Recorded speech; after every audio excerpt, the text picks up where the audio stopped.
The entire saga of Squid Game isn't only an entertaining show with many heartbreaking moments, but also a real treasure trove of psychological and sociological concepts, which are explored deeper than ever in the third season. Since the very start of the first season, Squid Game has focused heavily on the psychology of the characters, showing how desperate people are willing to do anything to save themselves and gain more money, even taking out their friends. Also, while playing the games, the players often display some incredible and almost superhuman feats, and this has led to a debate in the psychological world. According to some scholars, seeing the players pull out crazy stunts or ingenious strategies makes a lot of sense, and this could be an example of the so-called Yerkes-Dodson law. This psychological concept dictates that pressure increases performance, and people who are put in a difficult situation tend to be more focused and motivated. However, the law also states that if the pressure is too high, a person could break down completely and their performance plummets. The conditions of Squid Game definitely put the players under the highest possible pressure, so whether people can still focus in that situation is a matter of debate. Adding to this, some studies have suggested that financial stress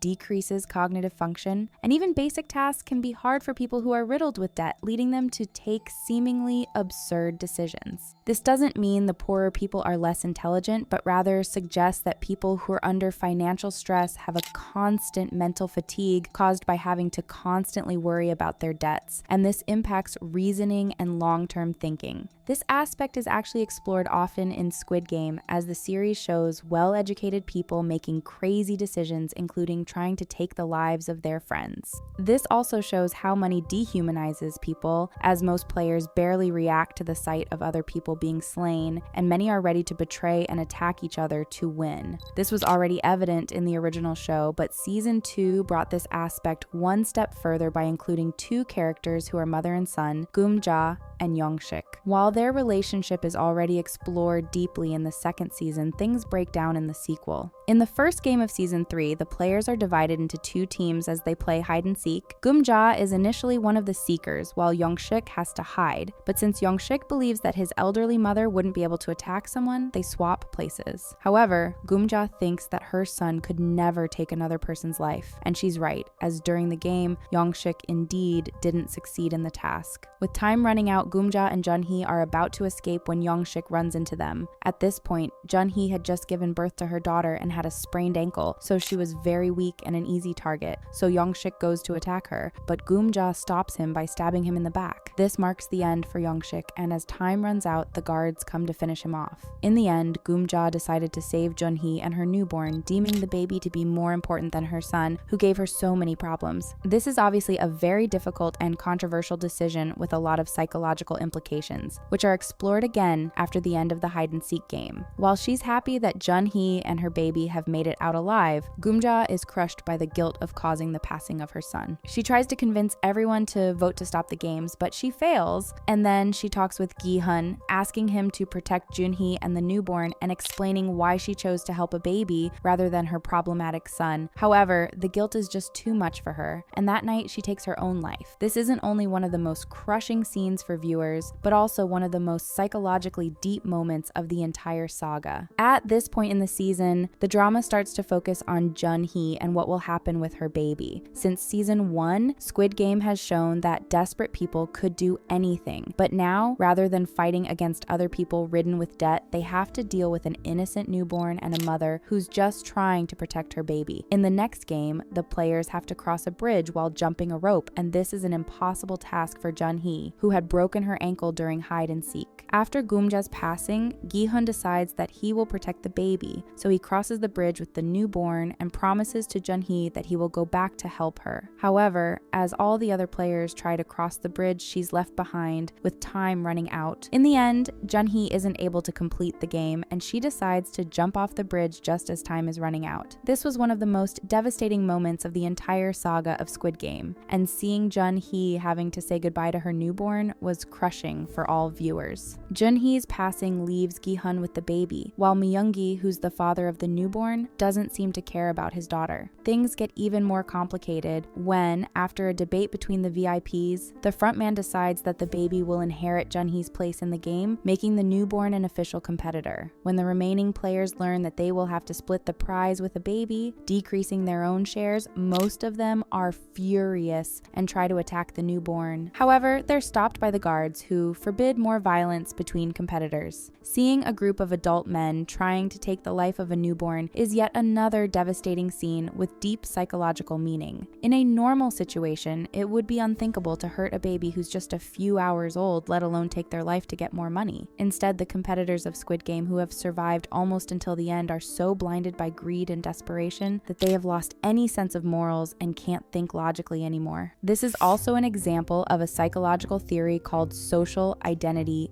deindividuation, which has been explored various times throughout the Squid Game saga. According to this theory, people who are put in a group tend to slowly lose their individual characteristics, leading them to act in ways that would otherwise be unnatural for them. This is what happens throughout seasons 2 and 3 when people are divided into those who vote for and against continuing the game. But also at the end of the 3rd season when some competitors form an alliance to take out Gi-hun and the baby. In addition to this, the players are basically guaranteed anonymity since they know that almost no one else would make it out alive. Knowing that their awful actions will be unpunished and even unknown, the players are often led to act in horrible ways, which is an example of a psychological theory stating that anonymity leads people to commit awful acts. At this point, the frontman gives Gi-hun a choice by giving him a knife. With this weapon, he could take out all the other competitors and leave the game with the baby. Gi-hun is about to attack the other players, but a vision of Se-byuk from season 1 convinces him that he isn't this kind of person, and even though it would guarantee him the win, he just can't take the lives of the other competitors while they're sleeping. This means that unlike most of the players, he still hasn't lost his humanity and he hasn't been completely devoured by desperation. In the end, the final 9 competitors, including the baby, have to play a game in which they decide which person gets thrown off. However, to maximize the number of survivors, they have to throw off just one person at a time in 3 rounds. After taking out the already struggling Min-soo, the other 6 players, including Myung-gi, come up with a strategy to separate Gi-hun and the baby, aiming to throw them off one after the other